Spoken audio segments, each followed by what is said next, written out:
Meu Deus. Se ele tocou naquilo que tu ama, é porque o diabo disse: deixa eu tocar naquilo que ele ama, e tu verás que ele vai blasfemar na tua parte. Meu Deus. Carai, sério, amados. O diabo tem tocado em coisas que você ama,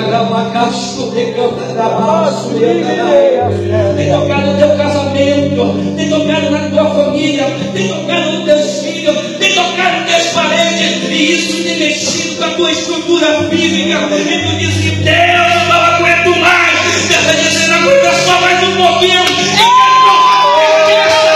Glória a Deus, aleluia.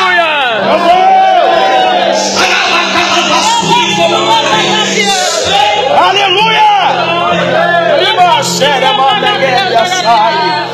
Não se preocupa não. Deus está apostando que você é vencedor. O diabo está apostando que você é perdedor. Existe um tribunal armado para abençoar a tua vida. Aleluia! Deus de glória. Meu Meu Deus. Vai. Deus! Por que Deus deixa, irmão? Por que Deus deixa? Eu quero te explicar agora. Aleluia! O diabo não te conhece, porque ele só vê o que está por fora. Mas o meu Deus te conhece, porque ele te fez por dentro. Ele sabe que tu pode suportar essa prova. Ele sabe que tu pode. Glória a Deus, aleluia. Ele sabe que tu é vencedor. E ele sabe que você vai passar.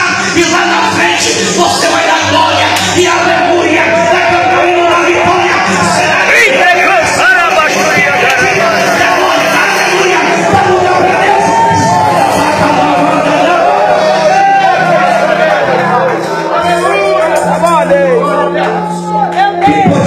Senhor,